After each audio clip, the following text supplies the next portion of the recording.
Nandito ako sa office ni Congressman Pulong Duterte. Binigyan niya ako ng permission kahapon na magstay at mag-office dito sa kanyang opisina to make it convenient para kung kailangan ako ni Attorney Laika na pumunta doon sa kanya for emergency or at any time of the day, pwede akong magpaalam sa House of Representatives na pupunta ako doon sa kanya. She has expressed fatigue, nausea, lightheadedness.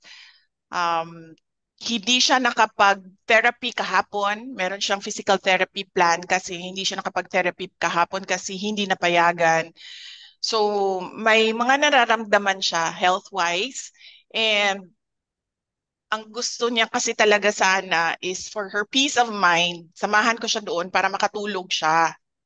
But the best alternative namin at this point, sabi ko sa kanya, is for me to stay dito sa office ni Kong Pulong so that anytime na she has a panic attack or an anxiety attack, uh, and she feels, kasi lagi niya sinasabi, nasusuka ako. Although thank God, hindi pa naman siya nasuka Mm. or sumuka. But for the past year, 2 beses na rin kasi siya na admit sa hospital sa pagsusuka. So, so yun. She is in high spirits. Actually, napapatawa ko pa siya. So, ibig sabihin, uh, na nagigets pa niya yung mga jokes ko. We divide the time na magkasama kami sa talking about personal things and talking about work. So hinahati namin yung time sa oras sa ganun. Kagabi, um, suppose ang ni-request ko sa House of Representatives and ginrant naman nila is 7 p.m. to 10 p.m. na meeting dahil nanggaling pa ako ng Davao City. So umabot ako dito, I think mga 8 p.m. na. Nakapag-usap kaming tatlo kasama yung lawyer niya at nakapag-meeting kami for the office kasama yung assistant niya. And Mm. then after that, kumain siya. So medyo na ano kami doon, na okay kaming lahat kasi kumain siya. Ano, mahirap siya pakainin ngayon kasi lagi niyang sinasabi, wala akong gana kumain, wala akong gana kumain. And galing ako Davao, so nagkausap din kami, nag-message din kami ng mama niya. And yun din yung pakiusap ng mama niya just to make sure na nothing happened to her. Okay. Marian, any follow-up? So yes, yun yung nangyari kagabi. And then ngayon, kanina I visited twice.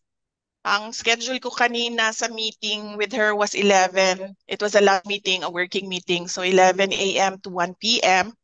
And then sa hapon naman, it was a dinner meeting, 5 p.m. to 6 p.m. So apparently, sabi ng mga assistant niya, she only eats kung nagsasabi ako na kumain na siya.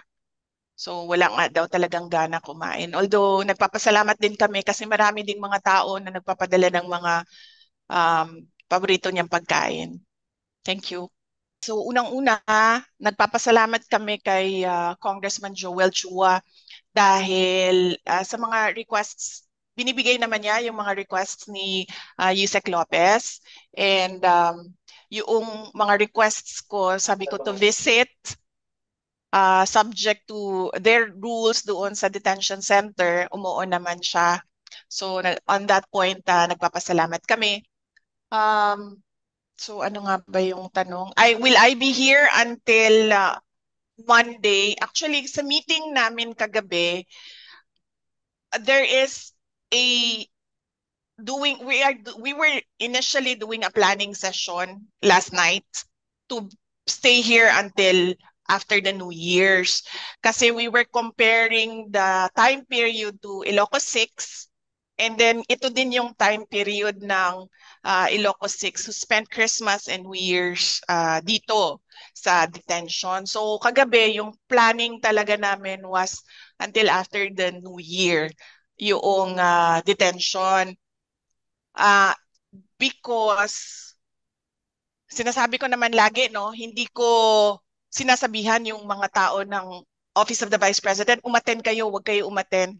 Because after all, sila yung uupo doon, sila yung mapapahiya.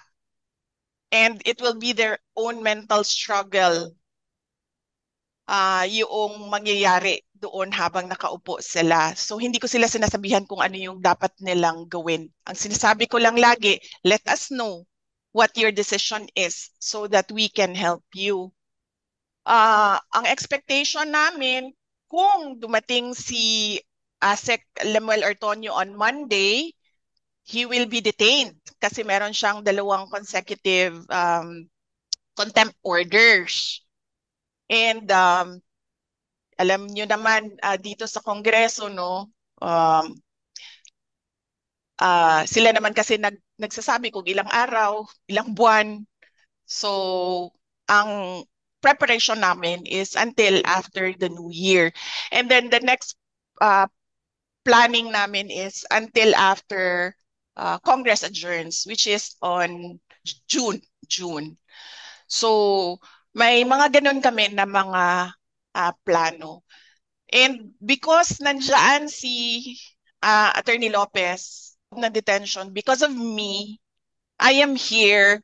Nandiyan siya sa loob, si Yusek Zulaika Lopez, nandiyan siya sa loob because of me. Ako naman kasi talaga yung target ng committee hearings. Nandito ako sa loob ng office ni Congressman Pulong Duterte because of her in detention. So, expectation namin, pagdating ni Gina Acosta, kung darating man siya, pagdating ni Lemuel Ortonio, ni Sunshine Fajarda, and ni Edward Fajarda, ganun na rin yung gagawin namin.